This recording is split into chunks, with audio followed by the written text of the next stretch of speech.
Hello, my name is Marcus. I'm the compiler of a collection of therapy quotes entitled 1001 Windmills of the Mind. This is a collection of quotes on the so-called psychodynamic or the psychoanalytic perspective. Sometimes psychoanalysis is also referred to as psychosynthesis, where we want to own what we lost in childhood. So the psychoanalytic perspective is about healing from memories, right? So if a person has some painful memories, it gets stored in the pre-verbal implicit memory system, right? And the theory is that these memories get the person to distort how they see reality in the present, right? So projection is a falsification of reality. So when something's repressed like that, the psyche gets the person to somehow make the person think that what's not within him is outside somehow, right?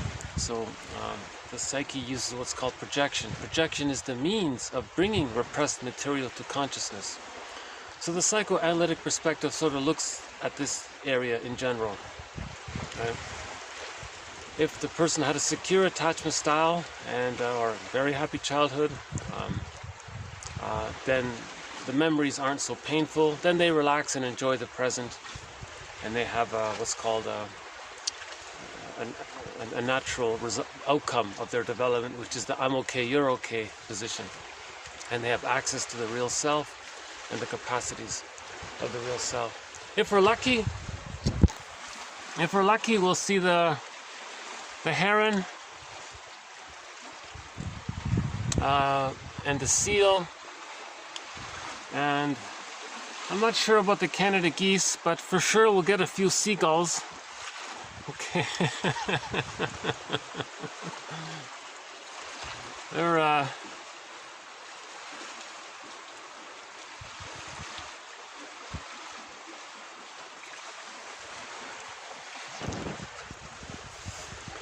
so anything other than I'm okay, you're okay is a sign of arrested developmental trauma.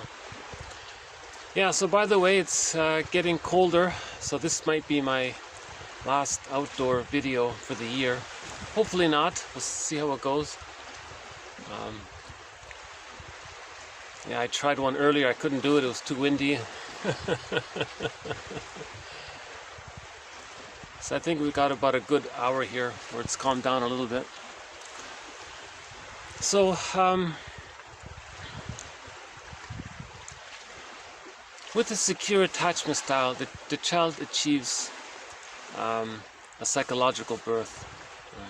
So the theory is that the psychological birth of the child doesn't automatically take place with the biological birth. So with the biological birth, the baby was hatched out, and that's his biological birth, and it took a few seconds, and he was born biologically. Now what about a psychological birth? Can we say that the child has his mind developed? He came out too early. So what about the psychological birth? Well, he enters into an extended womb called the stage of social symbiosis, or the stage of fusion, or the stage of undifferentiation. This psychological egg is an extended womb from the uterus, because again, humans come out too early. Now in the womb, the child got all of his needs met automatically, hence the analogy or the metaphor of symbiosis. Now in the extended womb, in the social symbiosis, the symbiosis needs to continue. Now the child has symbiotic needs. Now if they're optimally met, it's called optimal symbiosis, then the child he gets his symbiotic needs met, he gets the love and nourishment continued. Oh, there's the seal, but the seal just made a very brief appearance. Oh, there he is, over there. Okay. And he ducked under.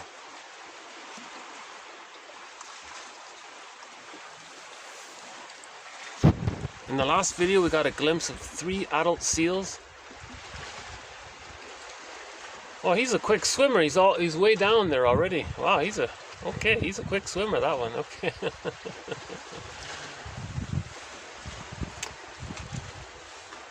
So the child now when he gets his symbiotic needs met, he hatches out of that psychological egg, and it's a gradual hatching out process until the age of 3, right? And the child goes through what's called the separation individuation process, where he spiritually, emotionally, his uniqueness sort of, what's unique about him sort of separates from what's unique about his mother. So there's a differentiation there, right? So that differentiation process begins at the age of 4 to 5 months, Mahler says.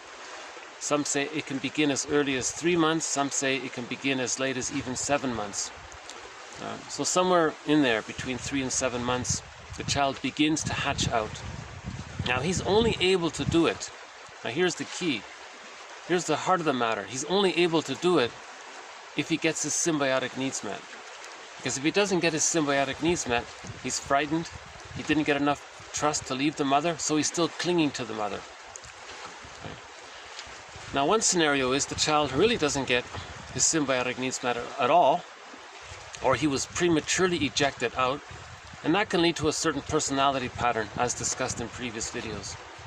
Now if the child does enter into this fusion with the mother, but it's negative, meaning it's painful, meaning that at the age of 4 to 5 months, when the child wants to hatch out, he can't because it's too painful. So that can lead to another personality pattern, and so on. Well, hold on.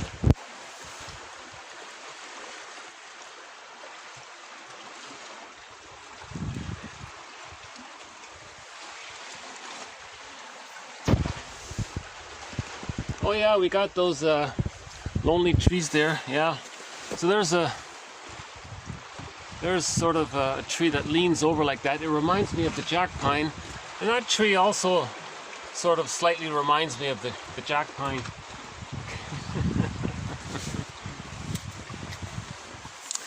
Yeah, that's one of our threads in this series, the psychology of art. So we have over 30 threads in this series, and in this video we'll add a couple of quotes to some of our threads. In this video we'll add a couple of quotes to our thread on what's called identification with the aggressor. That term doesn't sound very friendly. It's a very difficult topic. We'll add a couple of quotes on the psychology of myths and fairy tales, and we'll do one quote on a new defense mechanism called undoing. We haven't really talked about that much, and we'll end up on with a quote from Edmund Burglar, one of our mentors, on the Othello complex, the jealousy complex. Right? So yeah, some of our threads are quite difficult. The topic of symbiosis is very difficult if the child doesn't get his symbiotic needs met. And we've done maybe 100 quotes, actually quite recently, on symbiosis. So that's available. And we discussed how this unmet need for symbiosis can later on express itself, or show itself, or make itself known. For example, if the child doesn't get his symbiotic needs met, and he's angry, so Adler says if there's an inferiority complex, you compensate with power and control, the superiority complex. So his main emotions are using all of his anger to try to get someone else to fuse with them. Now it can't be done, so the next best thing is to see if he can get a negative symbiosis with somebody and have control over them. Because from the baby's point of view, he would rather have a negative symbiosis than no symbiosis. The child needs his symbiosis to hatch out of the egg, to find himself, to reach the psychological birth. You see, without a child getting their symbiotic needs met, they feel what's called persecutory anxiety and abandonment depression, which leads to an image of the self that's despised, unloved. It's the hungry, enraged, empty part self, and so on. So that's very painful. A lot of existential, mental pain, psychic pain is there. So as a defense against that pain, if a person didn't get their sympathetic needs met, all of their anger is going to be devoted to power and control to see if they can find someone else to fuse with. Now it can't be done, it's a secondary delusion. So Bergler says if a person is doing that, if the person is being, so the bully pattern, they want lackeys to always give them constant reverence and constant, to be at their beck and call and do what they say always and revere them constantly and comfort them. Bergler says if a person's trying to do that, he's trying to communicate to his mother in his mind that he didn't get his symbiotic needs met.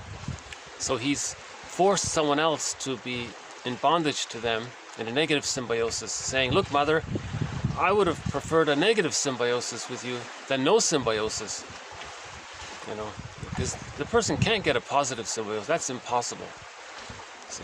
So that's where consciousness comes in, where we can mourn the loss of not getting our symbiotic needs met, and it can be done. Right? So it's a curse, but we can heal the curse, right?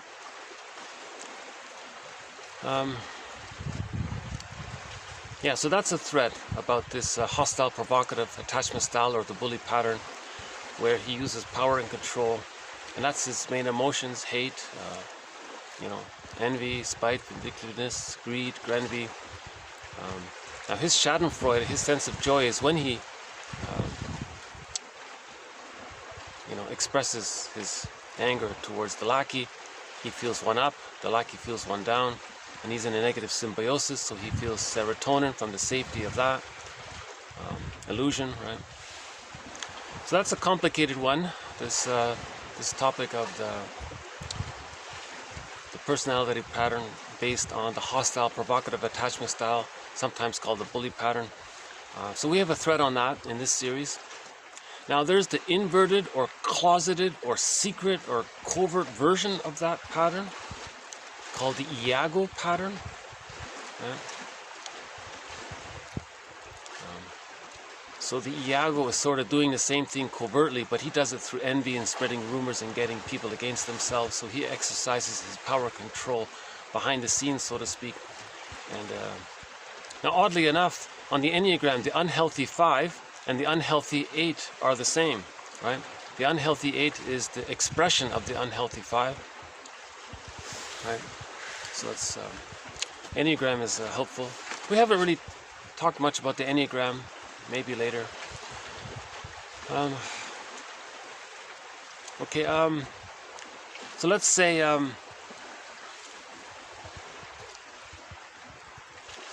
let's say the child does enter a symbiosis with the mother, but it's negative, and he can't hatch out at the age of 4 to 5 months, and he's stuck there. That's the narcissistic pattern, based on identification with the aggressor, which we're going to add a few quotes to here. So if my screen can cooperate. Oh, hold on a sec, I may have a tech issue here. Oh, hold on a sec.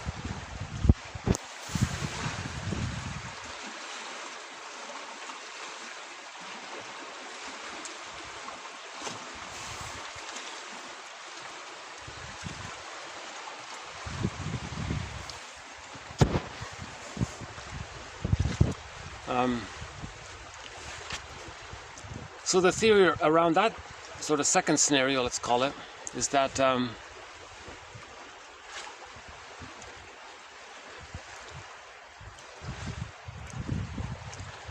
so at the age of 4 to 5 months, the child wants to begin the differentiation process. He wants to hatch out, and it's painful if he can't. Now, it's natural for him to want to hatch out. Just like in the biological womb, the baby would be in an immense amount of pain if he weren't allowed to biologically be born. He'd be stuck there, he'd be in a panic. So there'd be a lot of pain around not being able to be biologically born.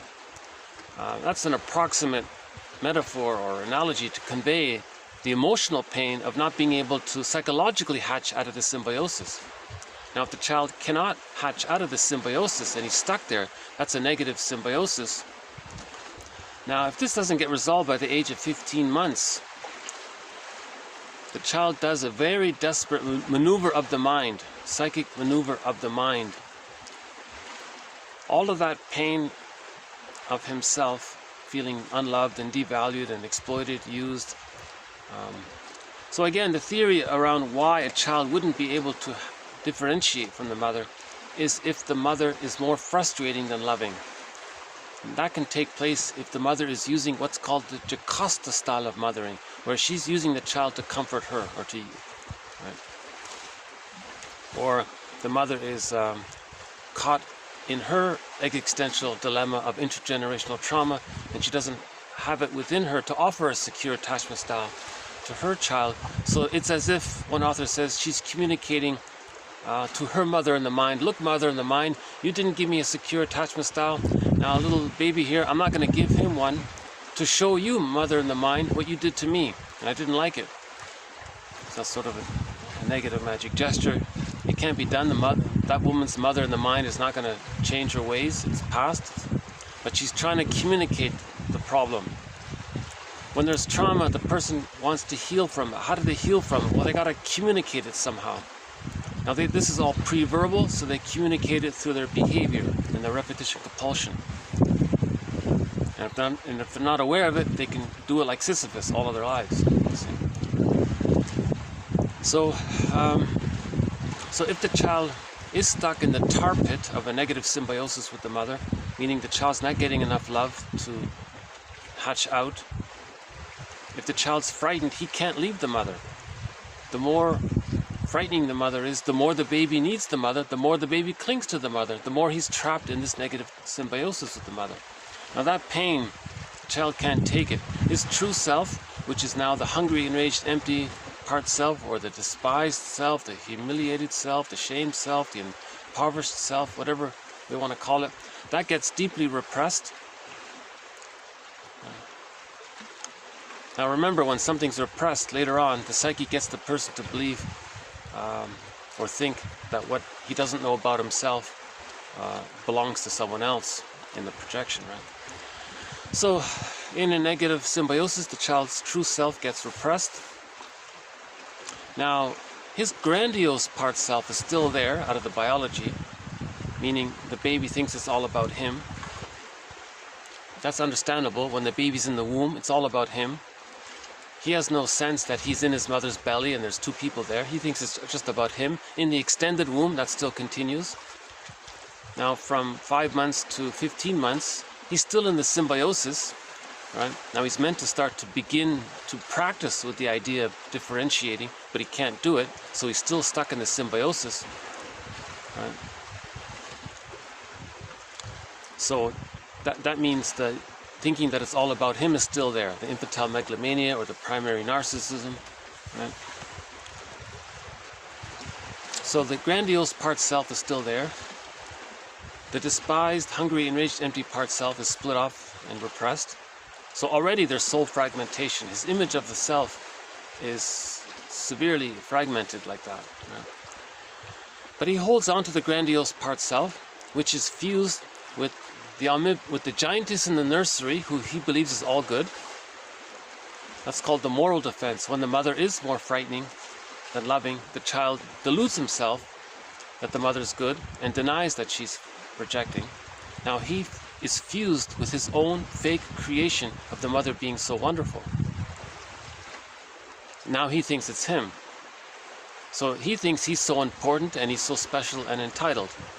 Sound familiar? That's the narcissistic pattern. It's all about them. They're so important. They think they're little gods, let's say. And now that's a trauma. The child does this desperate maneuver of identifying with the aggressor. He gives up himself and just says, fine, the mother is doing this. He gives up and says, all right, I'll just be her. Now, one quote coming up says that the mother is doing this, unconsciously communicating that she wants empathy. So the child says, fine, mother, you want empathy? I'll be just like you, and that'll be my way of helping you to get empathy. If I'm just like you, I'll mirror you and be just like you, and you can see yourself through me. And right? So the baby loves the mother. He'll sacrifice himself to preserve that attachment. Now,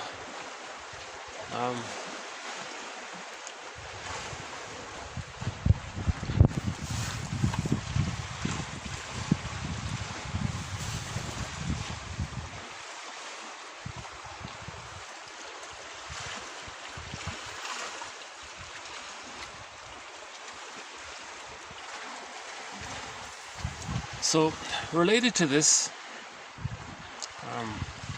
something that goes hand in hand with this is that the baby originally adopts the I'm not okay, mother's okay mindset. Even if the mother is, for the most part, more loving than frustrating. The theory is all babies begin with this original idea. Because of their small size, no mother's perfect, and the child must make the mother wonderful to preserve the bond.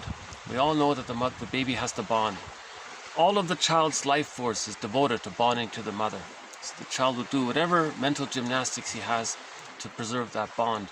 And one of those maneuvers of the mind, or one of these gymnastic maneuvers of the mind, is he'll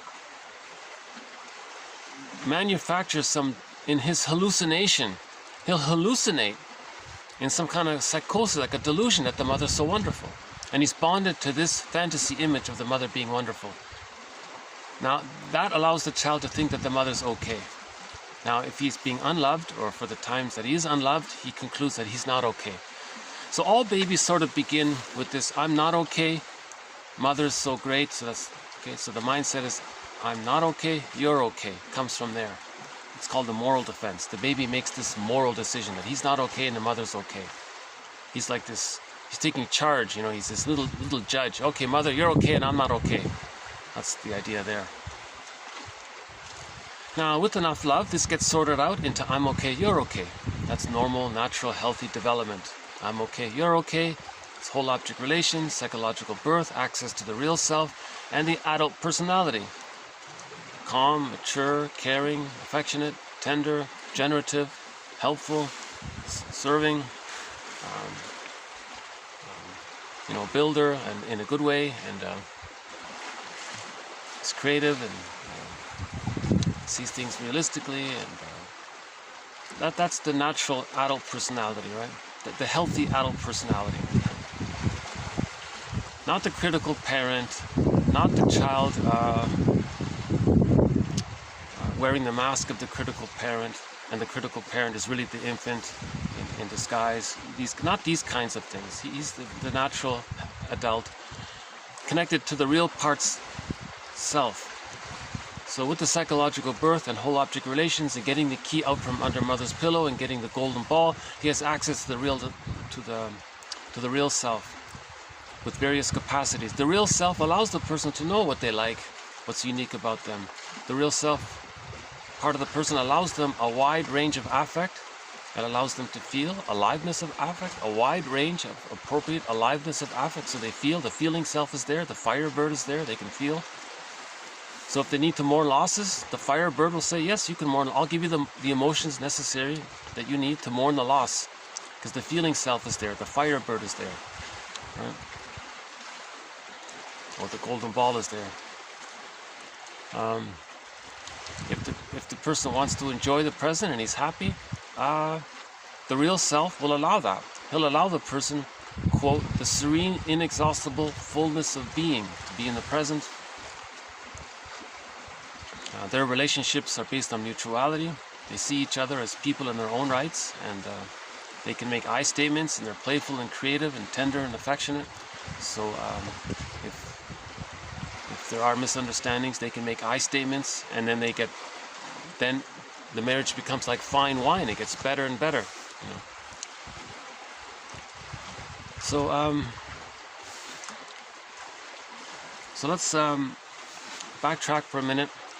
So let's go back to that situation where the child is stuck in the negative tar pit of the symbiosis, and he identifies with the aggressor. Now, originally we said the child thinks he's not okay and the mother's okay. Now when he identifies with the aggressor, he adopts that mother's position, that she's okay.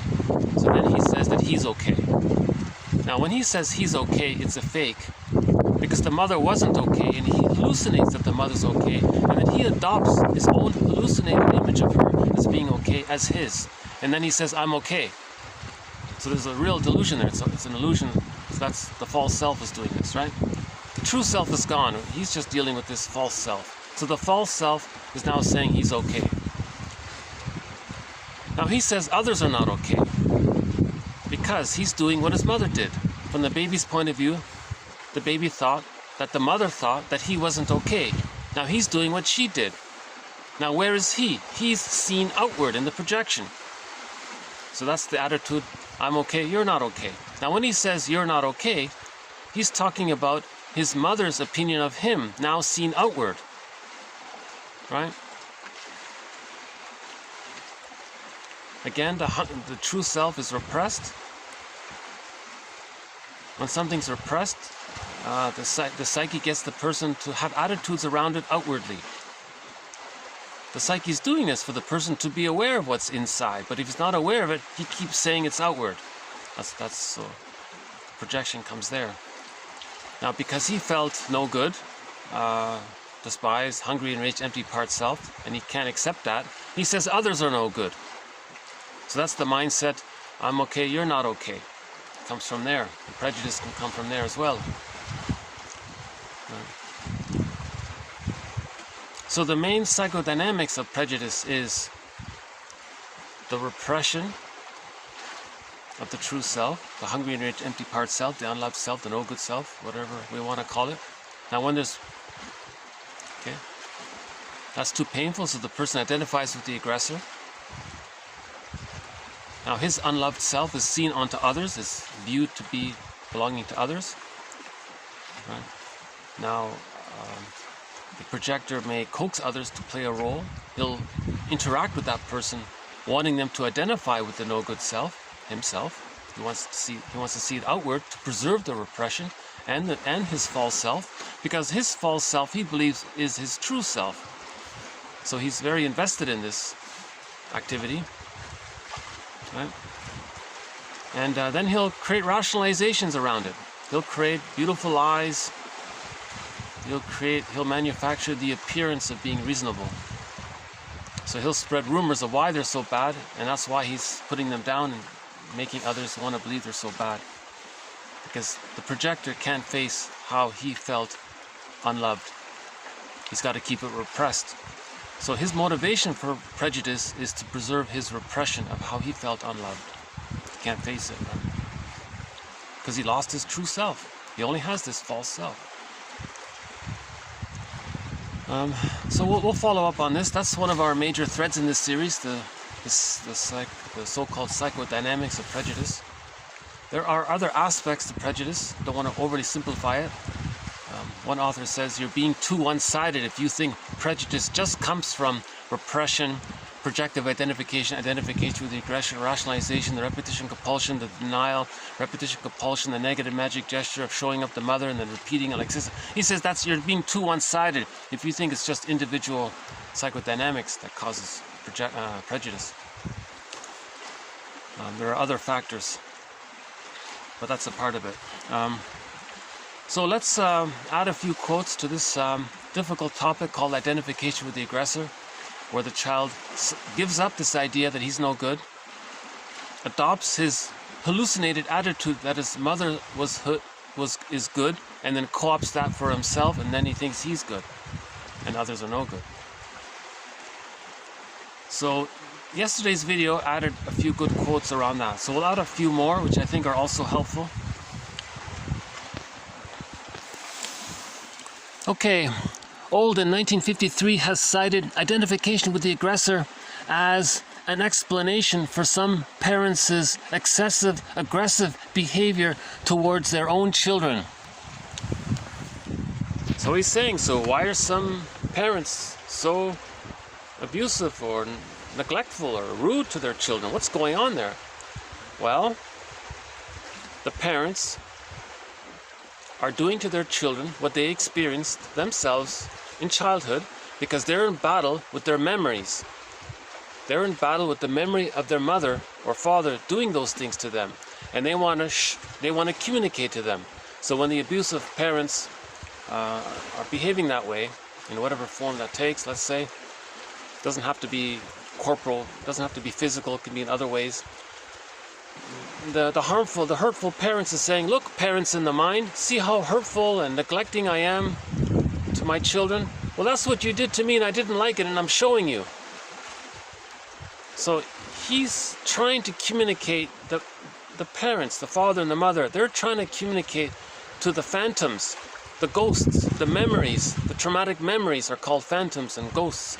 They're talking to their traumatized memories. Look, traumatized memories in the form of a phantom, in the form of some memory of the abusive parent. I'm doing to my children what you did to me. I'm trying to communicate what you did to me. Do you get the message? I'm trying to show you. So he's stuck there in his battle with this phantom, with this ghost, right? He's stuck there. And the children suffer, of course.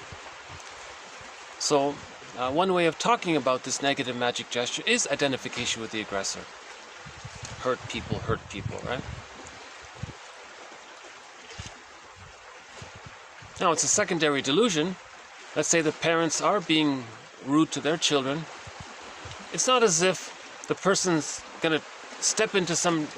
It's not as if the ghost in his mind is going to say, oh, I get it now. Okay, fine. Let's, you and I, hop into a time machine. Let's travel back to the original nursery. You morph back into the baby. I'll morph back into the breast mother, and I'll feed you properly and give you your symbiotic needs, right? And then you'll be healthy. We'll morph back. We'll hop back into the time machine and travel back into the present, and we'll be healed and we'll be changed. It can't be done. Of course it can't be done. Only in a sci-fi fiction can you sort of represent that. But it can't be done in reality. But the person doing that is sort of trying to maybe want to do that. He thinks maybe he's attempting to do that in his secondary delusion. He wants to do that in some deluded way. It can't be done. So Burglar says, don't think he's trying to do it literally. Regard it as it's a communication, right? So he's meant to see for himself that he's doing what his parents did to him, right? And if he has a friend, the friend can say, are you doing to your children what your parents did to you? Or the therapist will say that in their interpretations.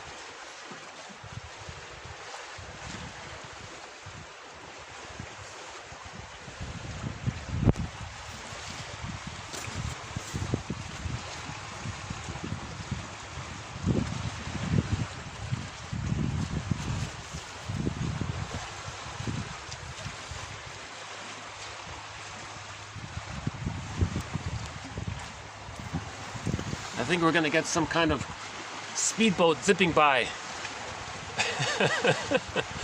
So we've had a few things. We've had some kayakers, a sailboat, an antique plane flew by, some farm equipment, a few speedboats, those skidoos, the ferry. I must confess, I kind of like doing these outside. There's a little, in touch with nature. Yeah, I'm convinced I have nature deficit disorder. I'm so enthralled to be in nature, and I'm fascinated with a lot of things out in nature. Oh, there he is. Okay, there's the fishing boat. Okay. Just one of the fishing boats.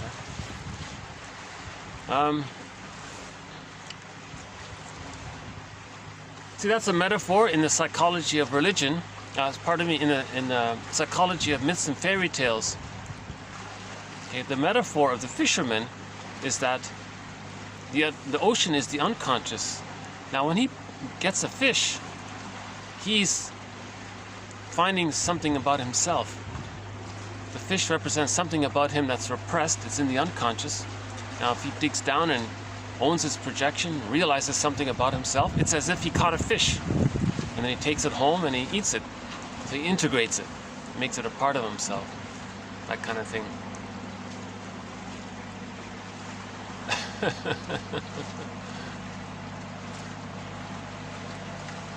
So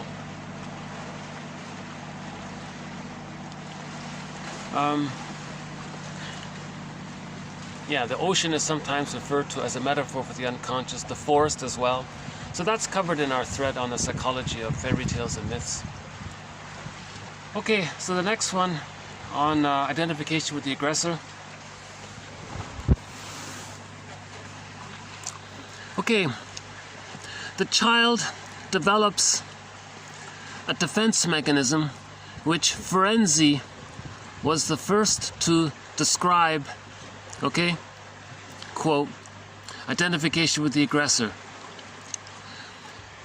The aggressor, okay, the rude mother, the unloving mother, let's say, the aggressor, disappears in the child's mind, but it becomes internalized instead. So instead of the bad mother being recognized outwardly, the bad mother is recognized inwardly. Okay? So Ferenczi here is a bit of a genius. He says the child doesn't recognize the bad mother as being outside.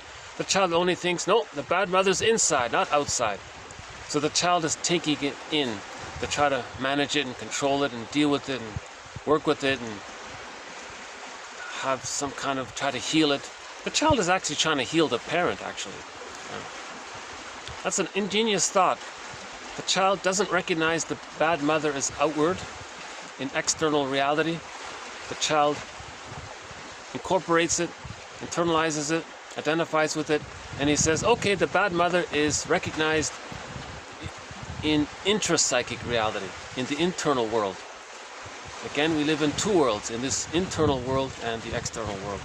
That's a great quote, I think. I think that's a very good quote. I like that one. We'll have more quotes from Ferenczi in the future. Okay, the next one. Identification with the aggressor, where the child becomes the frightening one rather than the one who was frightened. So originally the child was frightened, unloved. He gives up. He lets go of any hope of redemption. He lets go. He just says, fine, mother, you're so demanding to be seen. I'll do what you want. I'll be just like you. Right? Now he's going to repeat her behavior. So that's the so-called passive into active. It's not I don't like that phrase. It's confusing. All it means is that the mother was actively abusive. The child was the victim. He mimics her. Now he's actively doing what the mother did. That's all it means. The identification with the aggressor is the only course of action open to the child confronted by an overpowering force. It makes him oblivious to his own experience. Look at that, eh? It makes him oblivious to his own experience. That's a sad one there, eh? So the child makes him oblivious to his sense of who he is. Okay? His true self is sent into the exile. He's lost contact with himself. He's in exile. So in the myth and the fairy tale, he's got to go deep in the He's got to go deep in the forest to find himself. And he's lost contact. He needs help, right? Overpowering force. The child is oblivious to his own he doesn't know his feelings. So his feelings go into that bag. Robert Bly's metaphor, so much of what we lose in childhood gets put into this bag, and then we drag this bag all of our lives, and we spend the rest of our lives trying to get the contents back, to re-own what we disowned in childhood, right? So the child's feelings went into the bag, right? Now, if all of his feelings, so all of his feelings go into the bag. In that one metaphor, that's the firebird. In one fairy tale, the protagonist finds a feather of the firebird, and so he begins the process when he picks up the feather of the firebird. Another metaphor is that the golden ball, his vitality, it's radiant, it shines, it's his vitality, it's his radiance, that's his feelings. I feel, therefore I am. We are our feelings. We feel, therefore we are, right? It's about feeling. What's the point of going through life not feeling it, numb all the time? It doesn't really make, like, we're missing a lot, put it that way. So you want to get the golden ball. Now, how do we get the golden ball? We have to get the key out from under mother's pillow, because the key opens the cage. The golden ball is in the cage, and we need the key. Where's the key? It's under mother's pillow. We have to differentiate from mother. But if we're too fused with the mother in the tar pit of the negative symbiosis, so much so that we've identified with her and we've become her, how do we leave her if we are her? So there's a lot of work there to get the key, you see? So the narcissistic pattern, it has a lot of work to do. That's why in the Odyssey it takes 20 years for Odysseus to find his feelings. Penelope represents his feelings. Right? Okay, the next one here. Okay, identification with the aggressor. can be expressed through passive aggressiveness. Okay? So he's saying here the mother was passive aggressive in always being so silent, expressing her anger through all of this silence. The child does the same thing to others. So identification with the passive aggressor. Next one here. Identification with the aggressor may well be based on or be equivalent to a unilateral attempt to create internally something interpersonal. For condemning totally the mother, the person is totally alone. Okay, so the child has to bond to the mother. So he internalizes the aggressor, becomes her, and there's a relationship there because he is her and she is seen by him because he is her. So there's this attempt at failed empathy. It's an attempt at empathy, but it's failed. The child can't offer genuine empathy if he's just mimicking her. That's not empathy, right? So it's failed empathy, he calls it. Okay, related to this, this jargon here, moral or emotional masochism, communicates a bid for the affection of a hating love object. So when the child identifies with the aggressor, so he's unloved, that's emotional masochism. Now it gets masked over by his pseudo-aggression, Bergler calls it, but underneath it is the moral masochism, right? He's not aware of it. He's saying here, well, this moral masochism is an attempt to win the love of a hating mother. So emotional masochism is an attempt to win the love of a mother who only hates the child or rejects the child, and he's still trying to. You see, it's fused. The child's life force is pleasure. It gets mixed in with the pain of the rejecting mother, and it's mixed there. Bergler calls that the libidinalization of pain, the libidinalization of guilt even. He calls that psychic masochism. That's a different theoretical construct, but generally we say that's the emotional masochism. Now, this is masked. It's too painful to constantly try to win mother's love if she's always rejecting you. So you just act like her. Now you're in the one-up position. You get serotonin that way. Or simultaneously, you project the phantom onto non-threatening substitute others and say how bad they are. And in your pseudo-aggression, you show your anger towards your mother through the substitute fantasy holder. So prejudice works two ways, right? The first way is the child's unloved self is seen onto others. Now the others, these are usually safe people, non-threatening people, harmless people. That's why they're chosen, right? So it's hard to project your unloved self onto a person you're afraid of. You do it when you feel safe with someone.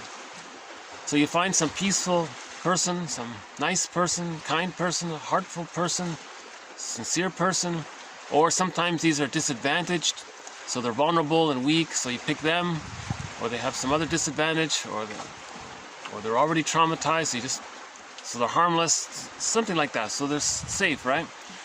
So the projector sees his unloved self onto this non-threatening substitute other, and then he does to them what his mother did to him because he's trying to communicate what his mother did to him.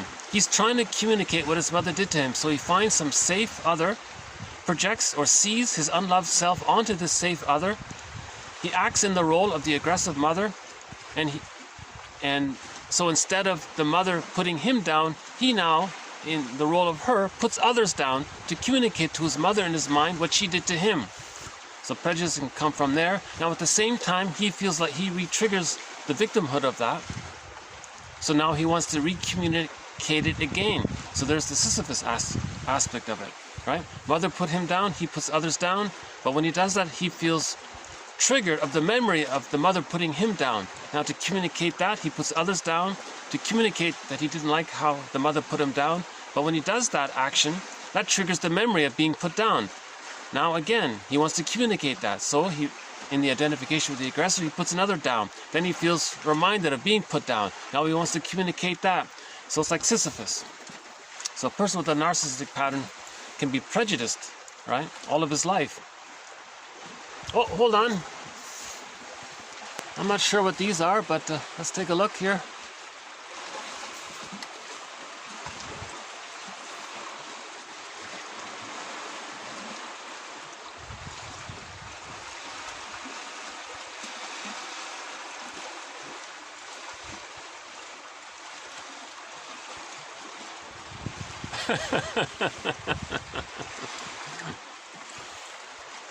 Maybe that lonely seagull is, maybe he wants to join them or something. Oh, there are a few of his buddies coming along, playing catch up. These birds are saying, hey, wait for us. Where are you going? Wait up for us.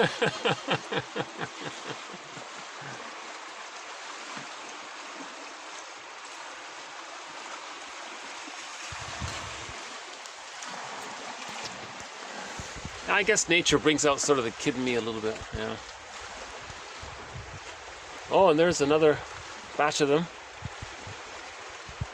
I'm amazed at how low to the ocean they can fly, right? Like they're so...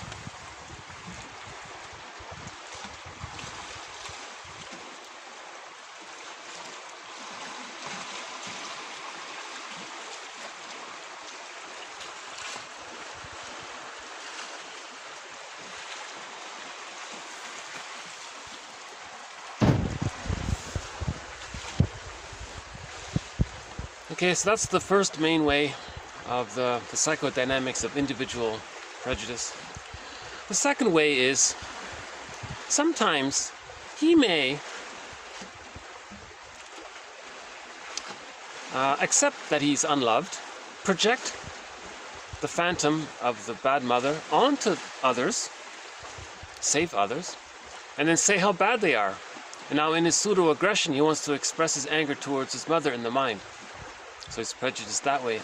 Now he's invested in doing this because he's still in this battle with his mother his whole life, right? The narcissistic pattern, the person is in battle with this phantom, this memory of the unloving mother his whole life. Many people with the narcissistic pattern end up as curmudgeons, and they're extremely miserly and bitter and stingy, and they're very angry at little things. So they're still in battle. So you can see you can see how it's sometimes progressive. It gets worse like that with the narcissistic pattern. So we want to heal Sisyphus. One more batch.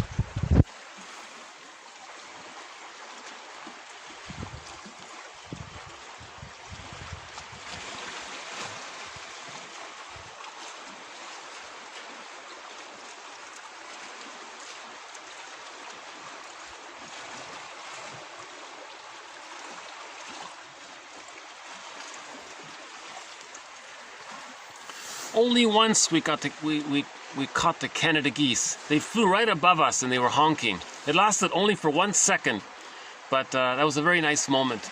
That happened about maybe a week ago. So we did finally see the Canada geese, and there's a sort of a distant glimpse of the Canada geese in the video. In the long one, that's the one 2 hours and 15 minutes. In that one, there's a glimpse of the Canada geese. Yeah, okay, that's weather's not bad now. Okay, so we'll come back to this one on the psychology of prejudice. Okay, the next one here. The client's repetitions. Okay, repetition compulsion. When there's a trauma, he's repeating it like Sisyphus. His repetitions must be understood as unconscious attempts to dramatize, to show, right? He's showing the mother. Unconscious attempts to dramatize, okay, what cannot be spoken. pre-verbal trauma cannot be spoken, so he's dramatizing it. Okay? Okay? And so this is not merely, so we don't just simply say, oh, this is, give it a label, oh, this is just emotional masochism and that's it. Right? So we just give some label, oh, a self-defeating behavior, and that's it. Well, go on. That's a glittering generality. What do you mean by that? Well, okay, let's go deeper. If self-defeating behavior, narcissistic pattern, now he believes he's so important, he doesn't mind it himself.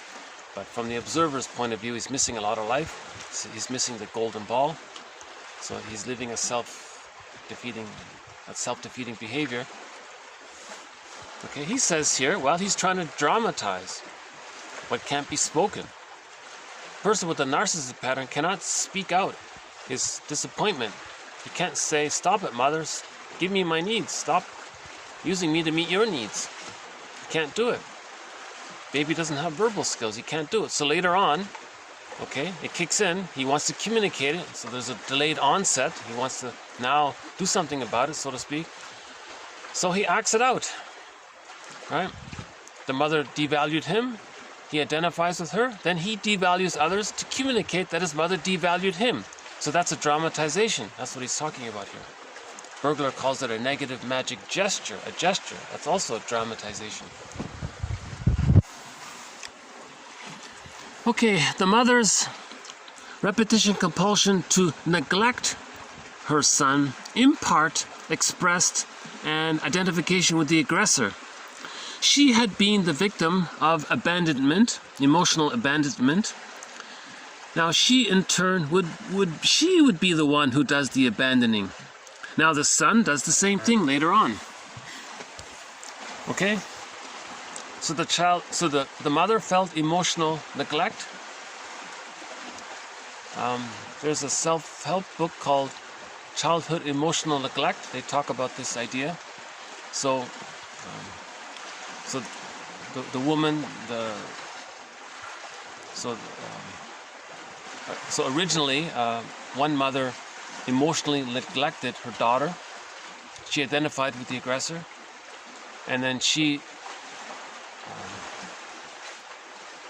to dramatize that, she emotionally neglects her son. He identifies with the aggressor, and then he wants to dramatize that, and he emotionally neglects his children, and then those children grow up and they do the same thing. So you can see how Sisyphus is, intergenerational trauma is Sisyphus, how it's getting. So we're trying to heal Sisyphus here, right? These quotes are not only helping us to be our own best friend and helping us to be our own existential detective and helping us to be our own caring witness and helping us to be our own metaphorical alchemist, where we, when we understand the mother, we forgive her, we get the key, and then we get the golden ball. So we get the gold. That's being our own alchemist, right? So as well, these quotes are helping us to heal Sisyphus in the process, right?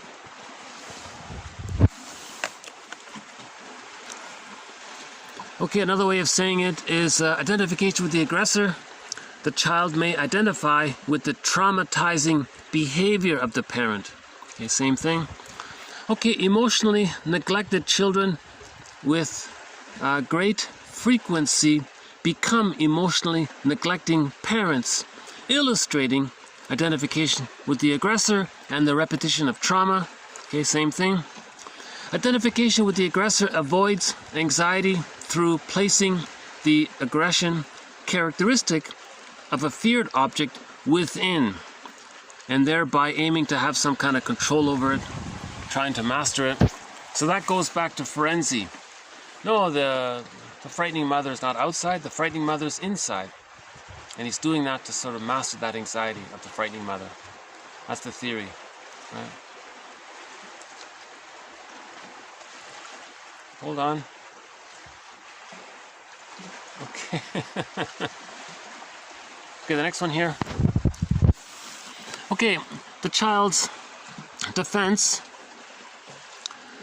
rather than denial, is introjection or identification with the aggressor. with a proclivity to assume responsibility and blame and be harsh and critical toward the self. So this twist on it is that if he's identified with the aggressor and it's within, he's now berating himself. If he's not, if he's holding on to the unloved self within, and he's identified with the aggressor and he's trying to please his mother and to maintain his relationship with his mother, he's berating himself. See, so there's this internal conflict there. The child wants mother's love, but the only way to get it is to repeat what the mother did to him, to have some kind of relationship with the mother. It's as if the child says to the mother, look, mother, I get it. The only relationship I could have with you is when you hurt me. Now I need to be in a relationship with you. And the only thing I can figure to do is to offer you some kind of, to see you. Now how can I show you that I see you? Well, I'll imitate you. So I'll do it to myself, what you did to me. And I'm trying to have a relationship with you, mother. See? So you can imagine the psychic pain around that. Definitely the body bears the burden of this internal stress, right? Okay, the emotional charge of the frustration provokes a counterphobic cathexis, which results in the identification with the aggressor. So here's sort of a theory about like the magnetic quality of it all. If the mother is abusive to the child's life force, like a magnet, bonds to the mother. That's what he means. Identification with the aggressor plays a major role in Schadenfreude. Sure, because the only sense of pleasure the mother got was when she felt safer, when she got the child to comfort her. Right? So the mother's in the one-up position using the child. The child's in the one-down position. Now the child is doing something to please his mother. The child is being used as a security blanket to give her consideration, to listen to her, to do what she says. Right? Again, because when the mother was a child, she was ignored. Now she wants to be seen and accepted. So she's using the child that way. Now every time the mother gets her symbiotic needs met through the child, okay, so the child is what's called a symbiotic object for the mother. So every time the mother gets this little moment of, now she's not truly meeting her needs, it's fleeting. Right? Now when she gets that fleeting moment of the mother saying, yes mother, I'll do what you say, oh good, someone saw me, mother saw me. Remember, she's projecting mother onto the child. Right? Now the child is respecting the mother in her unconscious fantasy. Oh, mother's giving me love. In that moment, she feels safe. Now, when the mammalian brain feels safe, it sends the person serotonin. That means you feel good. Serotonin is I feel good chemical because I feel safe. So I feel safe, and because I feel safe, I feel good. That's called serotonin. Now, in the identification with the aggressor, okay, the person does to others what the mother did to them. So when they use others, exploit others, put them down, put themselves in the one-up position, they are recreating the mother's pattern, which they've adopted for themselves. So they get their serotonin by putting others down. They feel one-up, they feel safe. Okay, again, the mother put the child down. She felt safe, she got serotonin. The baby identifies with the aggressor, puts others down, meaning himself, seen outwardly in the fantasy. Projection is a distortion of reality. It's a falsification of reality. But he's doing this illusionary thing because he wants to have a relationship with his mother. So he's doing what his mother did. The mother put him down, he puts others down. Now the mother got serotonin when she put the child down. Now in the identification with the aggressor, he puts others down. Like his mother, he then gets serotonin. So his sense of pleasure is doing what the mother did to others. is doing what the mother did to him, and he's doing that to others. So that's what he means by Schadenfreude. Again, dopamine for the chase, serotonin from the catch. You feel safe. So when you get your needs met, you caught something. The mammalian brain interprets that as safety, and then you get serotonin. That's why people eat a lot of sugar. It tricks the brain into thinking it's so safe, right? Because in nature, there wasn't this wild abundance of fruits and sugar and sweets.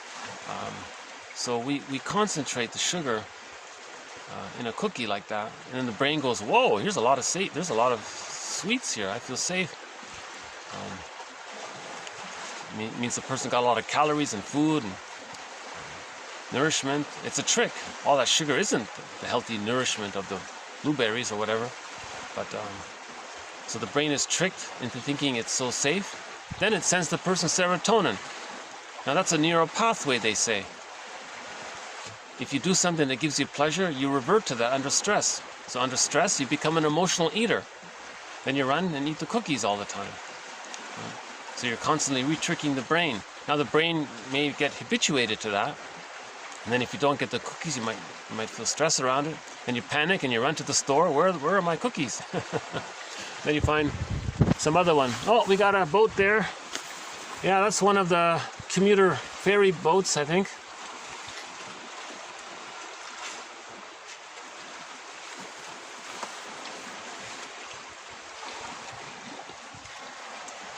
So that's one of our threads in this series. We'll follow up on that one, about the serotonin.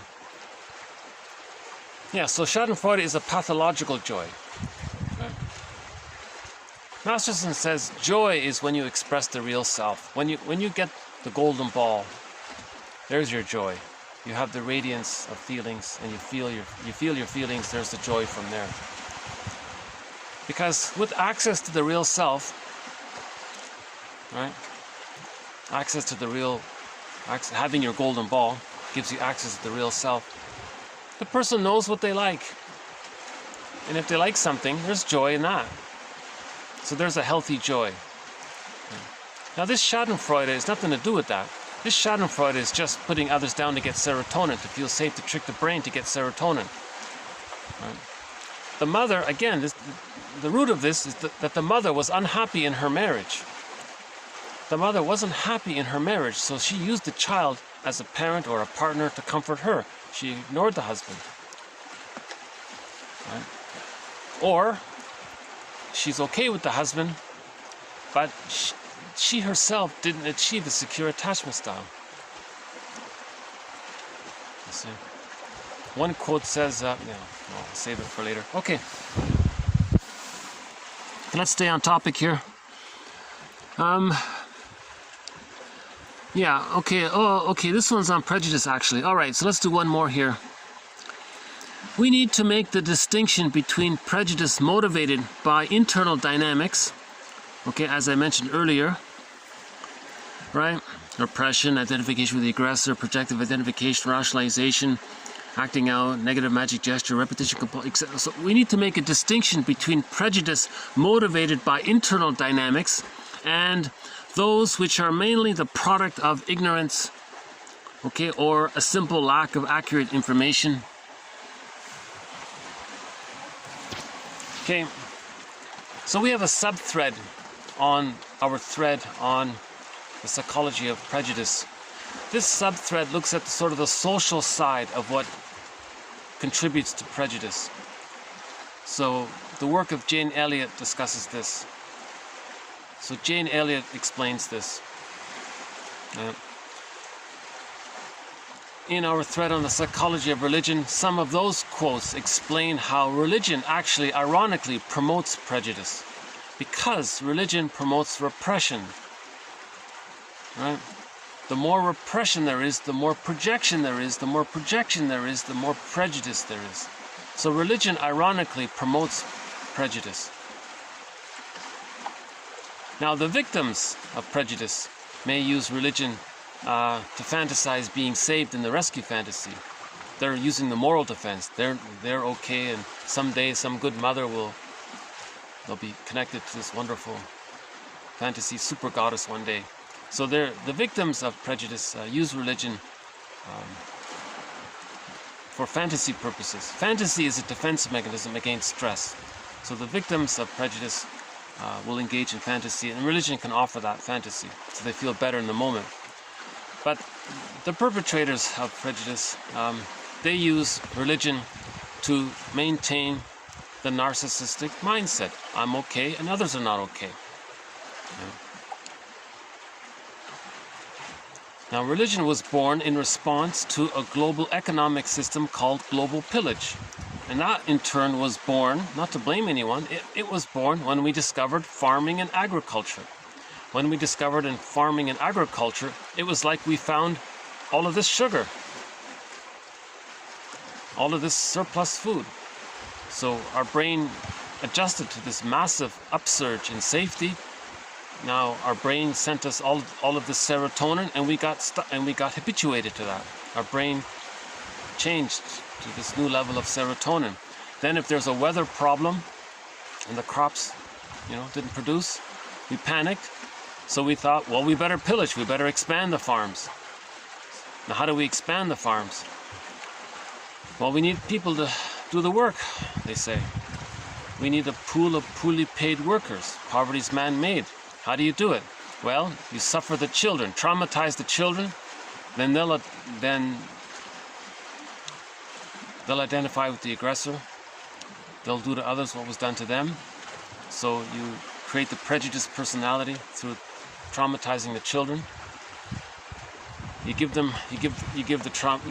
those same traumatized children religion to reinforce how they're good and others are no good, us versus them, right? And then if schools are there, they're sort of a technical advancement of it, because the pillagers need some knowledge about it. But the conditioning is still there. You look up Jane Elliott. And there are other factors related to this. So we changed the way we raised children with the birth of agriculture. Before the birth of agriculture, we all lived like nomads, where I nomad at you and you nomad at me, because the nomads were adults. All children got a secure attachment style, leading to I'm okay, you're okay. And things changed with the birth of agriculture. So there is this sociological outside factor that contributes to prejudice, right? The discovery of farming, the huge serotonin, the panic, then the birth of pillage, then we got to create the prejudiced personality. The prejudiced personality goes hand in hand with global pillage. The tolerant personality, which we had for 150,000 years, goes hand in hand with the global village, the village, not the pillage. So when there's a global village, there's the tolerant personality, I'm okay, you're okay. When we switched to the global pillage, then you get the us and them, I'm okay, you're not okay. Now again, when a person says I'm okay, you're not okay, they're adopting their own fake lie of the mother being okay when really she wasn't. See? But that's the trick. Out of the panic, out of the desperation, if the crops failed and we want to get our serotonin. And then things were a part of that. To facilitate the global pillage system, we invented religion. Creeds and dogma are stamps to promote repression. Again, repression promotes prejudice. And then you change the way children are raised. You suffer the children. Oh, don't give them a secure attachment style. When they're born, separate the babies from the mother for a while. That'll traumatize them. So birth trauma was invented. Birth trauma was invented to create the prejudiced personality. All you have to do is remove the child for a while, and chances are he'll be traumatized right there at birth. Normally, for 150,000 years, the baby was just handed to the mother directly. The cord stayed, the placenta stays. It's called a lotus birth. And ideally, unless there's some emergency, ideally mothers would want to do that. That's natural. It's nature's. So we have a quote about birth trauma. If the child is removed from the mother for too long, when the mother's handed back, the mother, her hormones have deactivated, and she loses contact with her own maternaliness. The mother loses contact with her own maternal life force availability. It becomes unavailable. She deactivates. Her life force maternal availability becomes unavailable. When the baby's born, the mother produces all of these hormones to facilitate the bond. Now, when the baby's bonded to the mother gets in touch with her maternal life force availability to give to the child. Okay, a few more. Another round of, I'm still not really sure what these are, but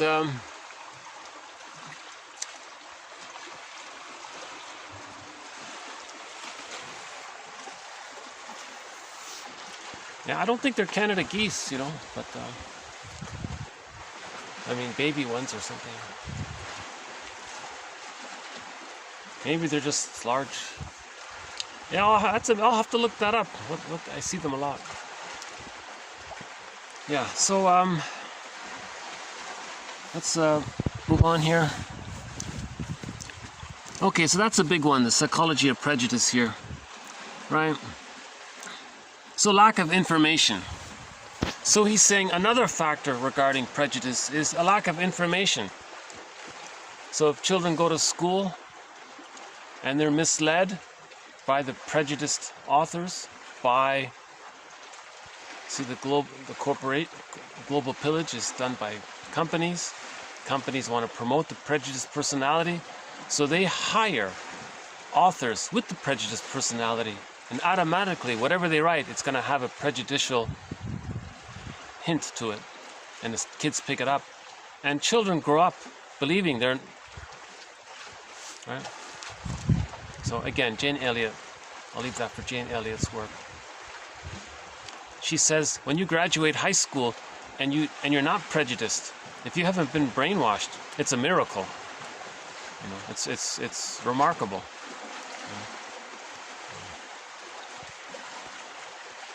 If you did, he says, you should, if you passed, you should have gotten an F in social science, she says. And it's true. I can recall myself, all of the things we were taught. It led to that kind of bias.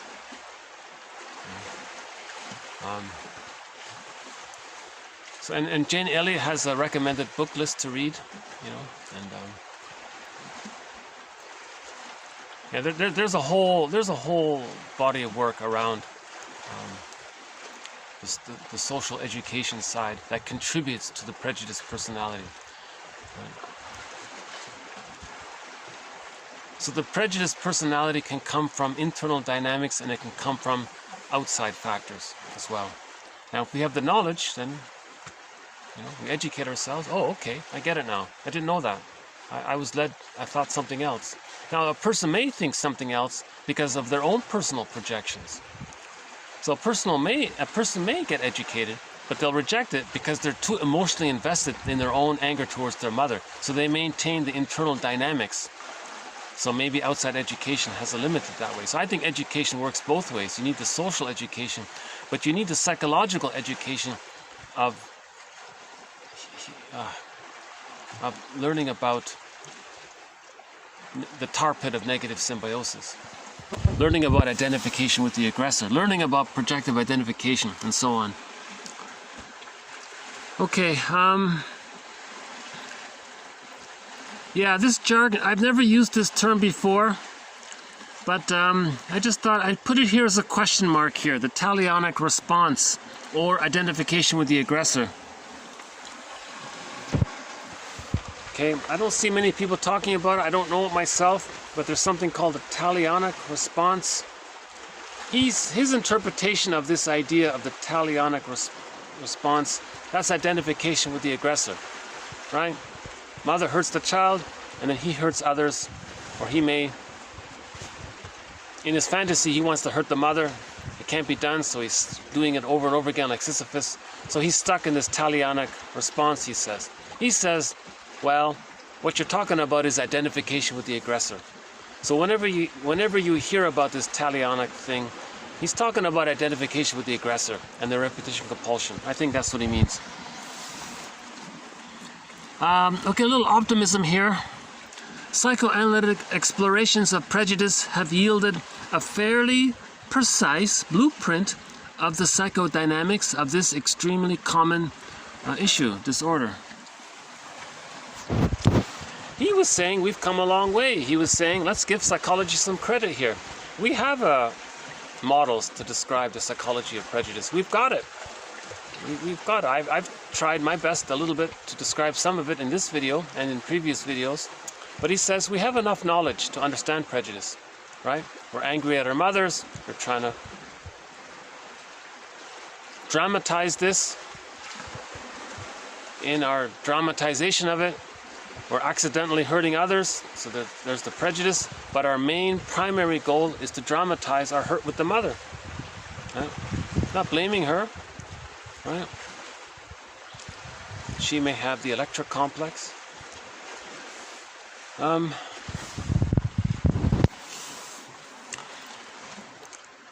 Okay, another positive one here. The psychodynamics that underlay prejudice, okay, if we become aware of them, well, that facilitates healing. And I think that's sort of a major motivation in this 1001 Windmills of the Mind series. If we become aware of the psychodynamics of prejudice, this promotes healing. Overall, these quotes are an attempt to work towards healing, right? By becoming our own existential detective, our own caring witness, our own metaphorical alchemist. That's TQ 1554. The metaphor of how we can be our own alchemist, that metaphor of it, that's covered in TQ 1554, right? It basically means when you forgive the mother, you recognize her situation. Okay, forgiveness, understanding. Okay, she's just a person. You get it. You start to cry, you mourn.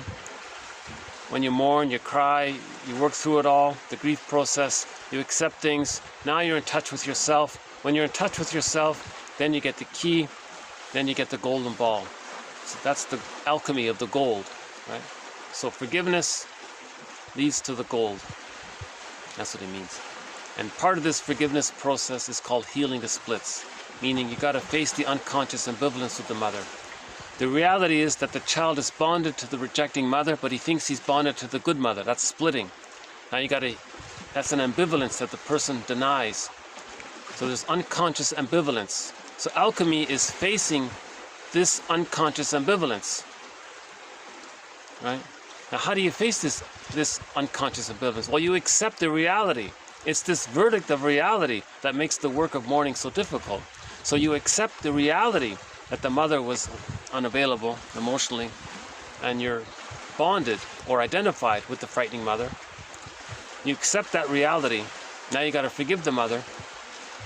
Now the understanding is the love. Now you want the love to outweigh the hurt and the pain. Then you bring the images of the mother together and you see her as an ordinary human person. Not through your unconscious lens of goddess or demon. In your unconscious lens, it has to be an ordinary person. That's called whole object relations, right?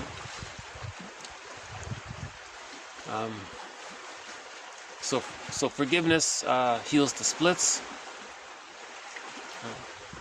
Forgiveness heals the splits, and then we get the gold. That's the alchemy. That's being our own alchemist, right?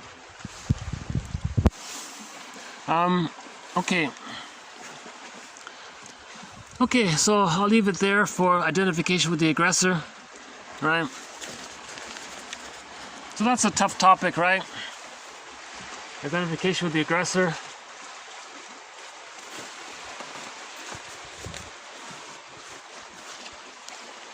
Right, identification with the aggressor links to prejudice, it links to this Schadenfreude, it links to this Talionic response one.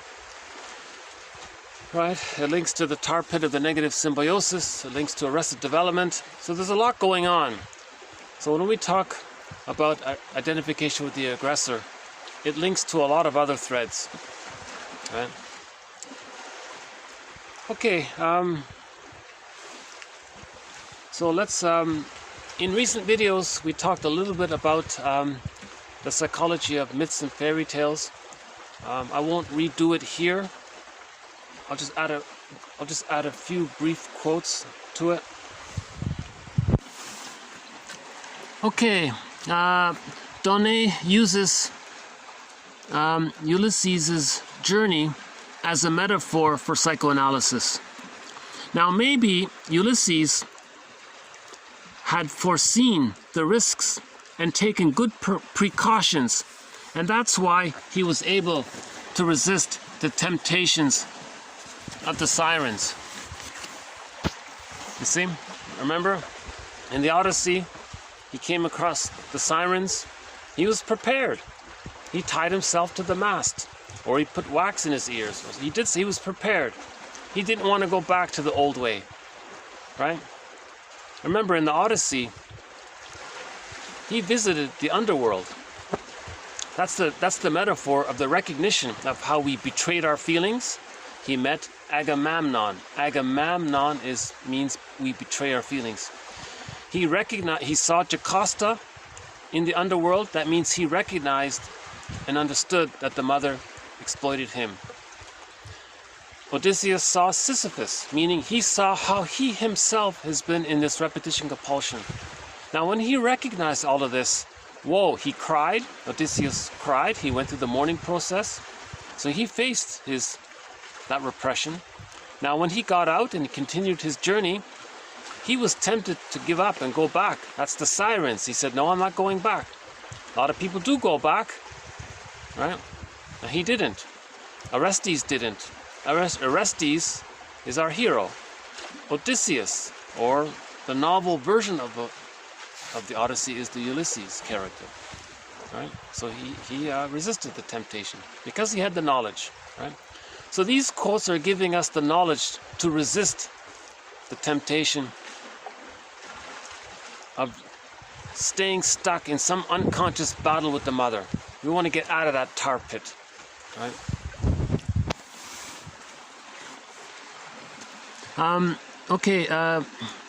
Ulysses, a fitting metaphor to capture the nature of the psychoanalytic experience.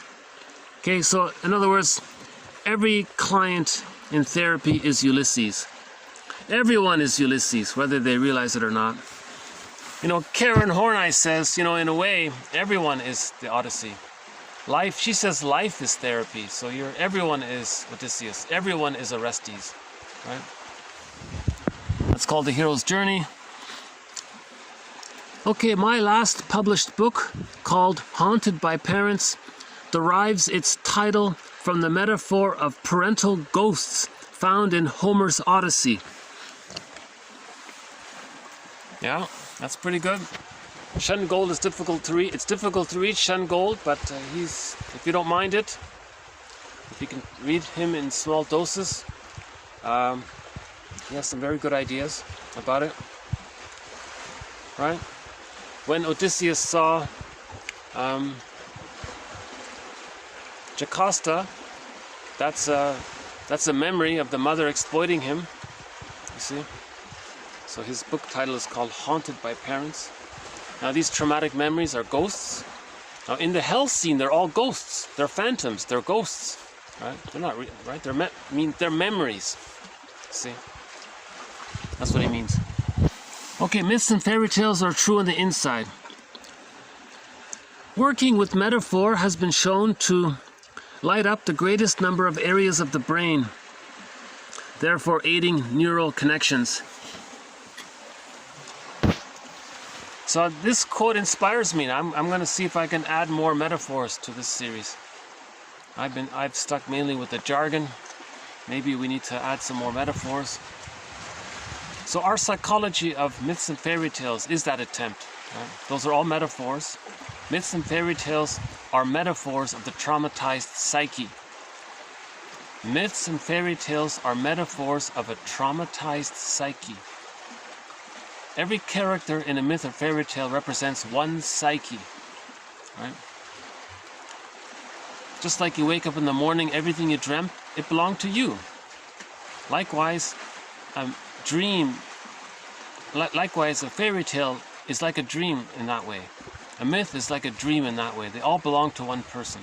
Now Chinen says that myths represent things in general, psychodynamics in general, and fairy tales are more specific examples at a more personal level, he says. My personal theory is that myths represent the traumatized psyche in the first year, and fairy tales represent the traumatized psyche more in the second and third year. But anyways. Yeah, how are we doing here? Maybe I'll just take a little breather here.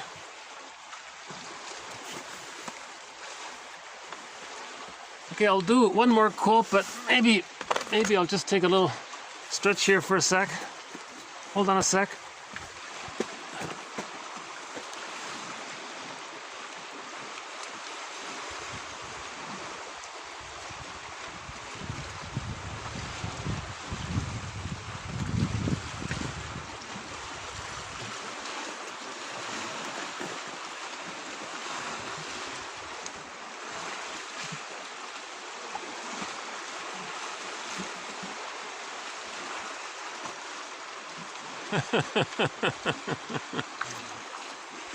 Yeah, that piece of rock's gonna fall down soon, isn't it? Right.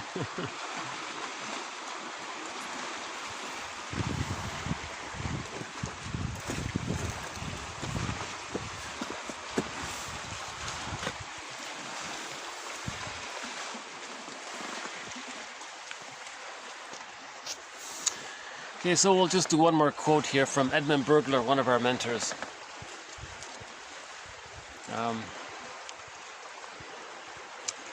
I'm gonna link this in with our psychology of myths and fairy tales. Sort of. This quote by Burglar talks about some client he had who was too jealous in a morbid way. The wife did nothing wrong, but he was obsessed, thinking maybe she did, and he was so jealous all the time, and he was giving her a hard time. And it crossed the line where she thought something's wrong here. Oh, hold on a sec.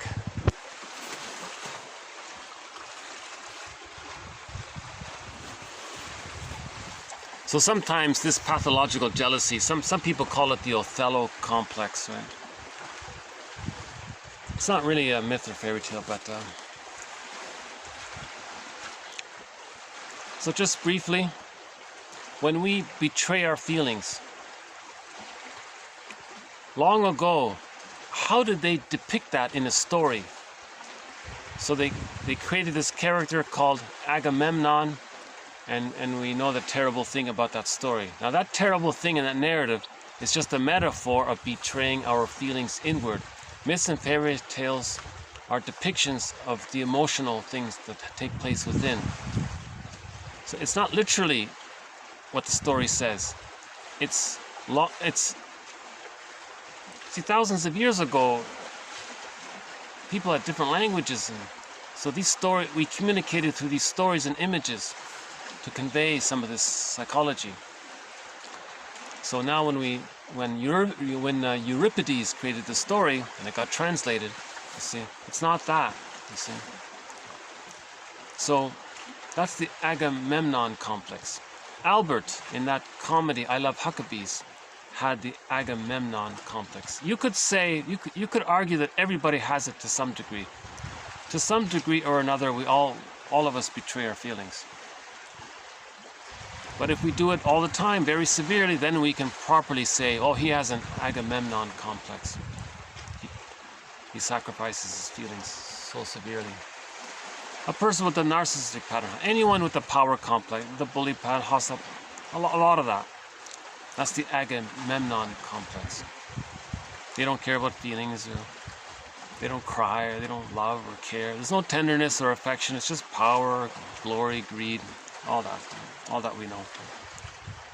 In pop culture, we say toxic masculinity because they're in touch, because they ignore because they hate the feelings. It's repressed. They don't want it. They have identified with the aggressor. That's the Agamemnon complex. Now remember, Odysseus saw that Agamemnon complex, that character, in the hell scene. that represented him betraying his feelings. And it's a cautionary tale about it as well. It is sort of the gods are angry and put Agamemnon in the hell scene kind of thing. A way to dramatize it, right? Now, Agamemnon had some children. One was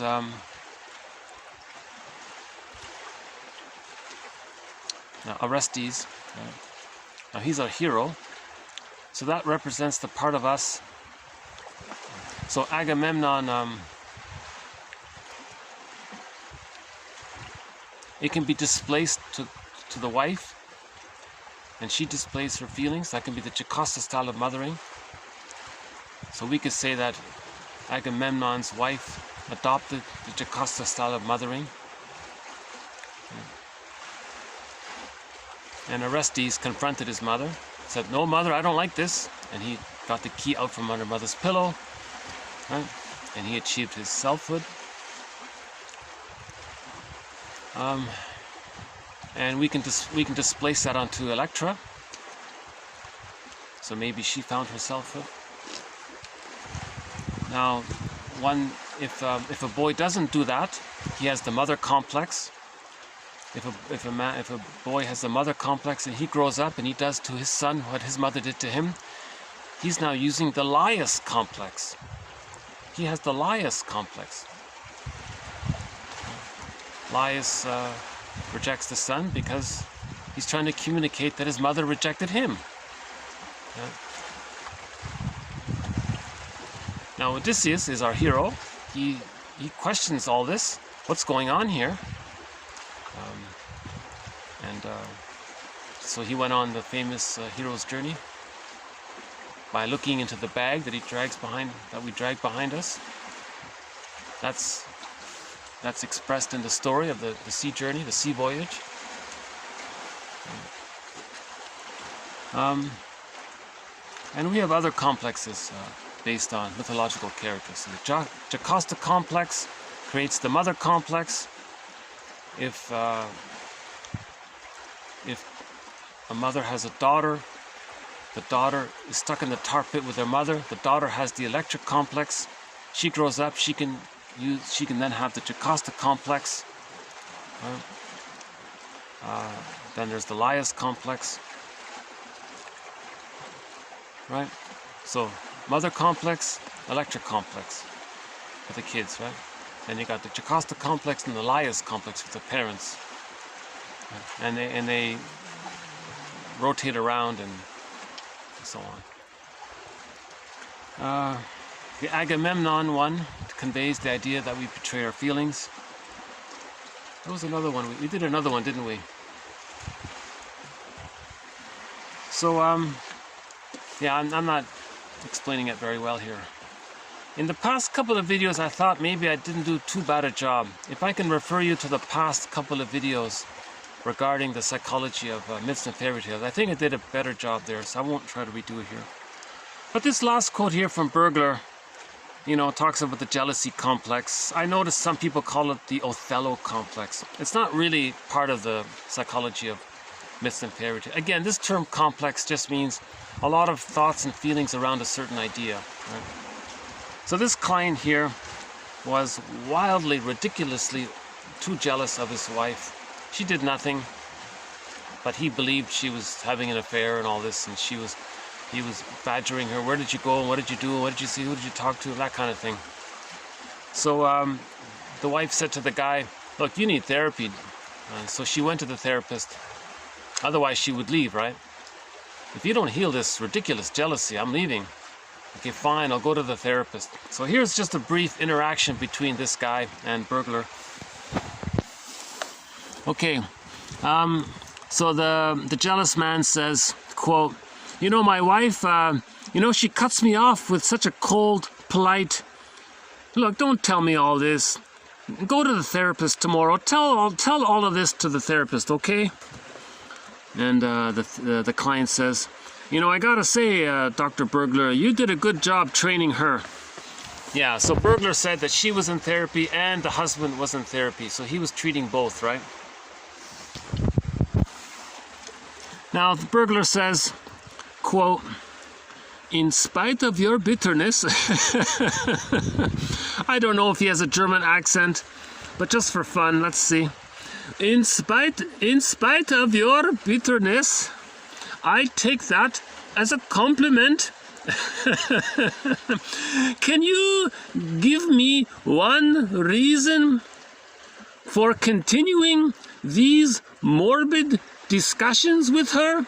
That is, could you give me one reason besides you're enjoying all of this? I have no idea. There's no audio recording of Edmund Burglar. Edmund Burglar, an amazingly underappreciated therapist. Edmund Burglar is the #1 most prolific author of psychoanalysis direct into the English language. He wrote directly into the English language, although he spoke German. His first language was German, right? So the client's his reply is, "Oh, come on, doctor," or burglar, "Come on, burglar. If I just said I wanted to find out the truth from my wife, you would say to me for the 15th time, you don't want the truth. You want to cultivate your uncertainty." Quote. And the therapist and the client continues, "What can I say without getting your psychobabble?" Quote, "Why not admit that analysis is debunking your pseudo-arguments? Because I don't see it. All I see is you complicating my life. That translates into neurotic pleasures are being diminished."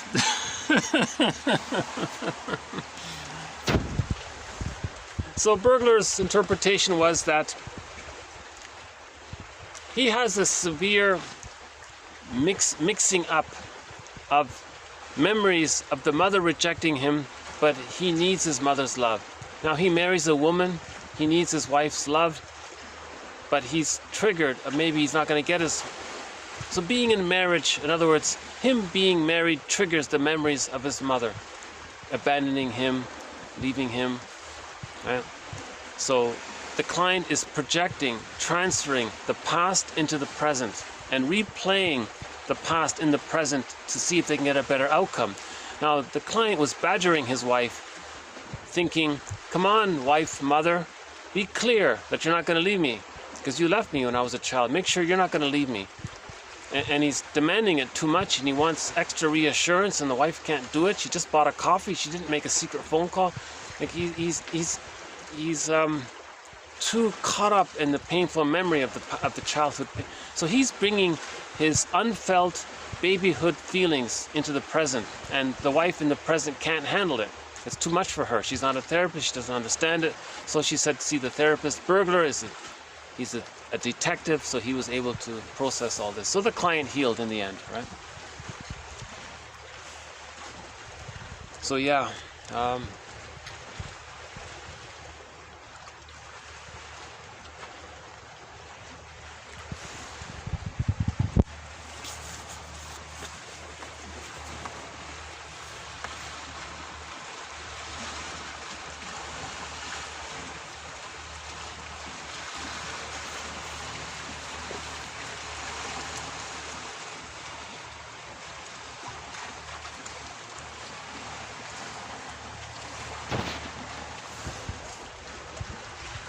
In the core collection, we have a couple of dozen, well over 20 or 30 quotes from Edmund Burglar, one of our mentors, maybe more. He's a key mentor in our series, Edmund Burglar. The mentors in this collection are Edmund Burglar. He's like I said, the #1 most prolific author of psychoanalysis direct into the English language. He talked about nearly everything under the sun. You name it. Think about a topic that you'd like to know something about. Chances are he talked about it. Okay? So the psychology of, and then you fill in the blank.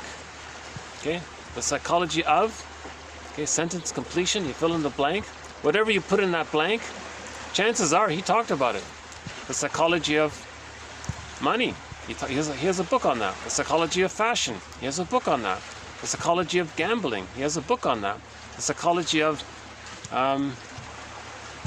self-defeating behavior, he has a book on that.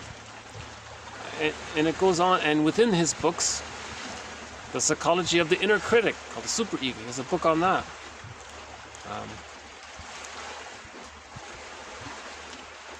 The psychology of the, the Don Juan character.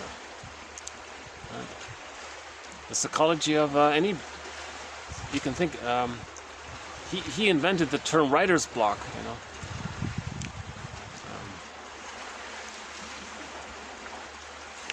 and little things too, the psychology of humor.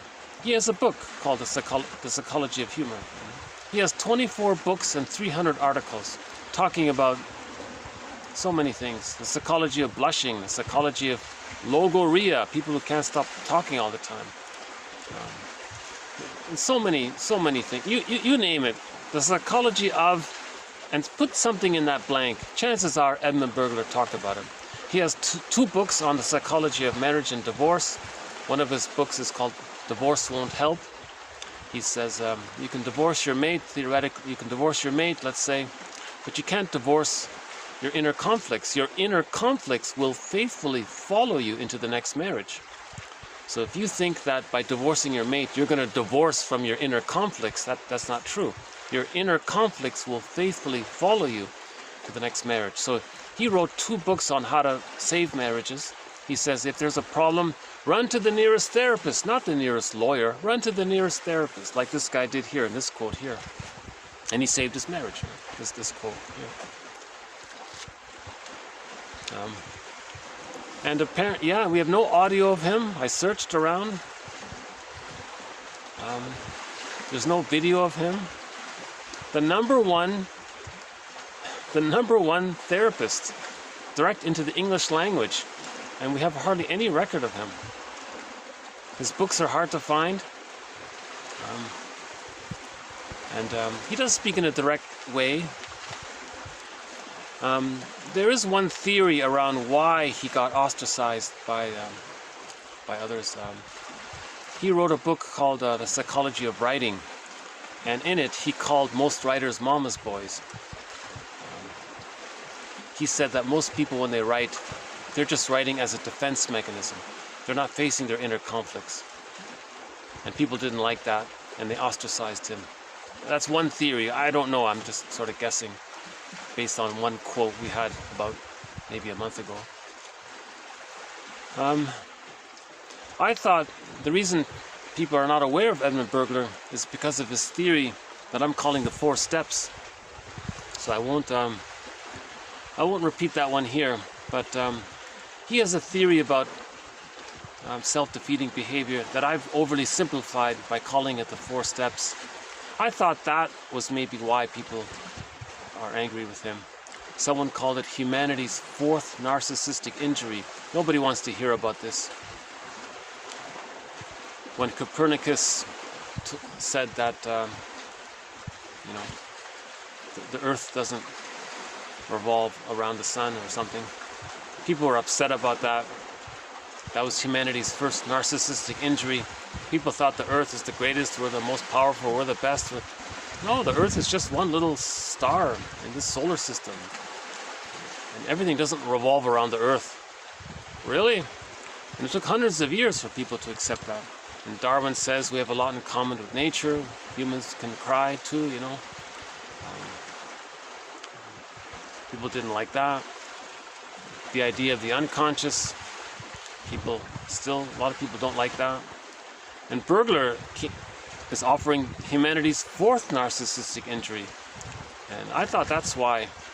But maybe not. Maybe he maybe other people felt too triggered by his book called The Psychology of Writing. But he healed a lot of writers. That's the irony of it all. He helped a lot of people. I feel helped as well by Edmund Burger's some of his ideas.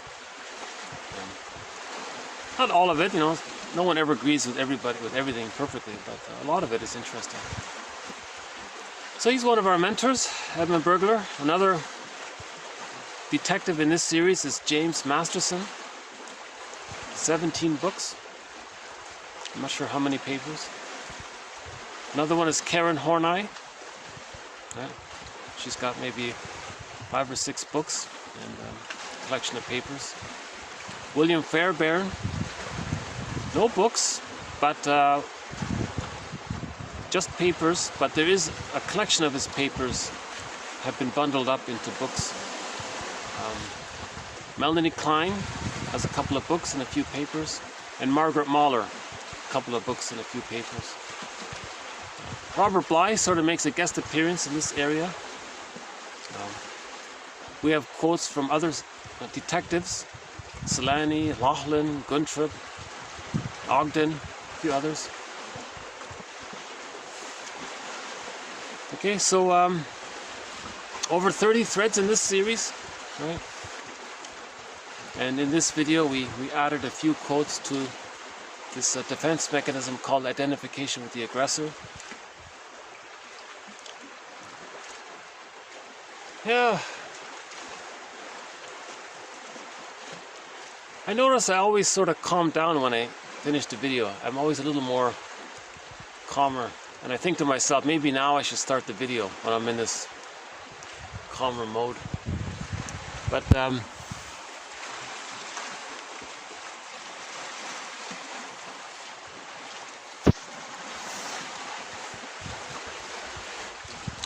I guess I'll just wrap it up with our theme song here.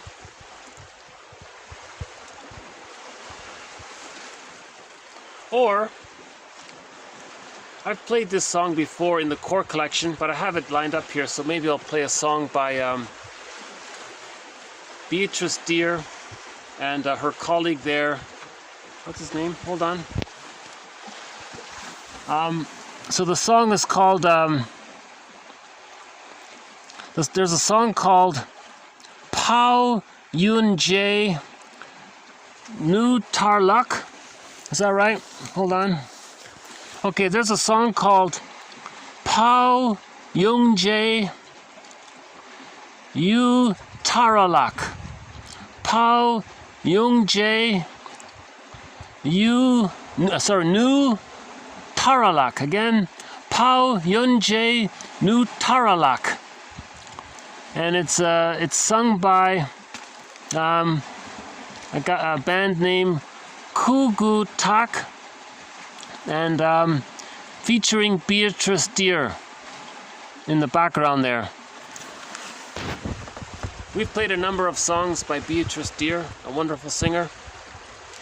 And in this song here, she's helping out her friend that I'm not too familiar with, called Kugu Tak. So there's a singer or a band named Kugu Tak, and Beatrice Deer is helping him in this song here. So, and the song again is called Pao Yun Jae Nu Taralak. Okay, oops, how's the lighting here? So we'll end up here. Anyways, if you look up Beatrice Deer, she has a lot of wonderful songs. Beatrice Deer.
Okay, so thank you very much. This has been TQ 1583 to 1588. Any concluding thoughts here? Oh, there's an interesting view here. I'm still trying to figure out how this lighting works on here. Yeah,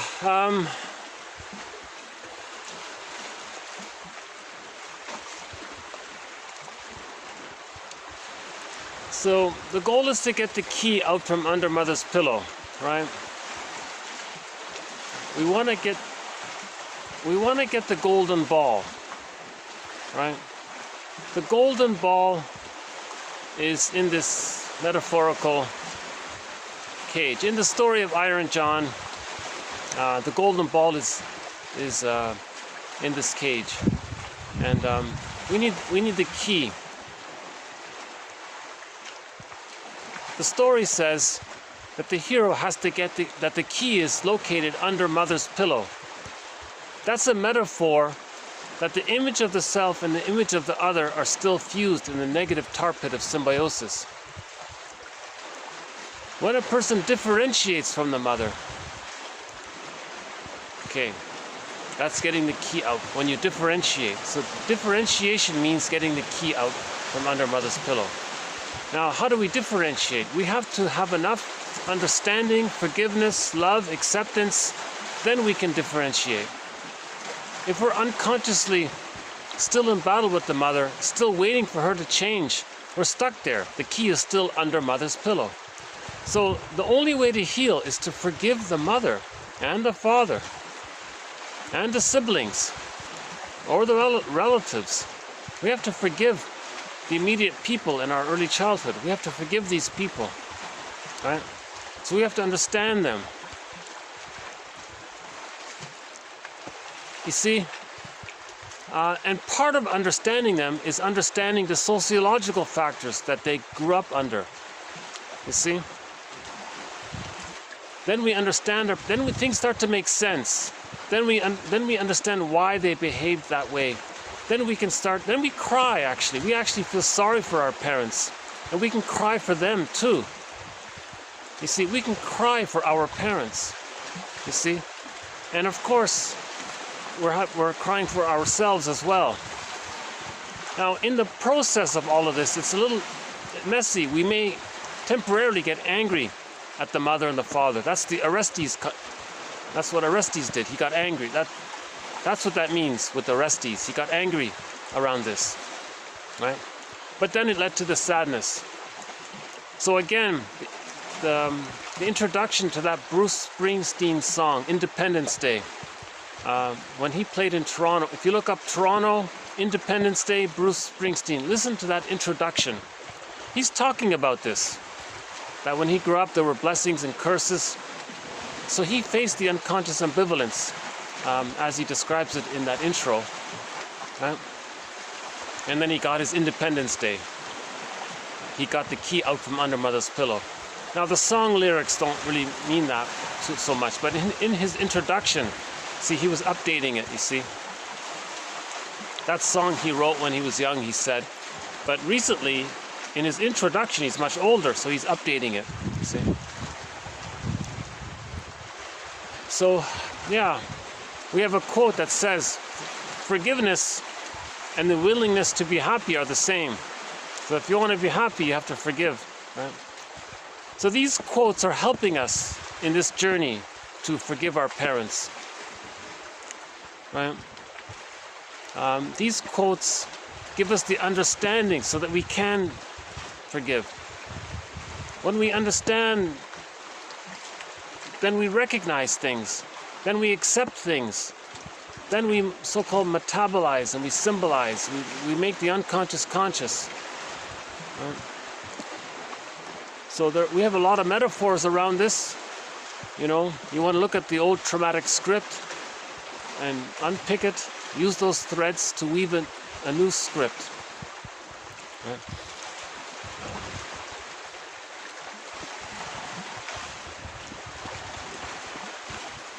Yeah, another look here.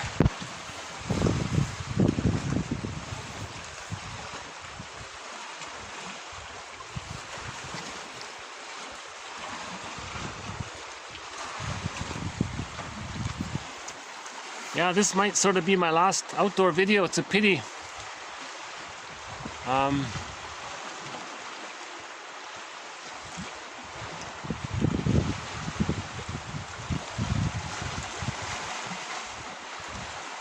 Anything else?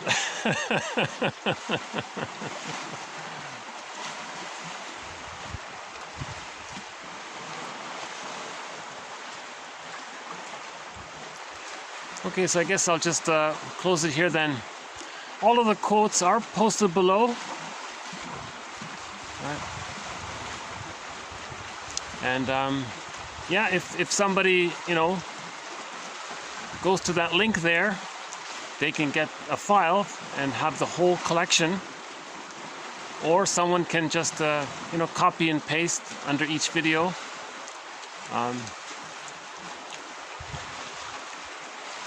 You know, this is only the second. This is a unique collection. This is only the second collection of psychoanalytic quotes. Only the second. You know, the first one was done back in 1990 by Gregory Bauer in a book called Wit and Wisdom in Psychodynamic Psychotherapy. So this collection is sort of an update, an expansion of it. Right. It's much longer, you know, but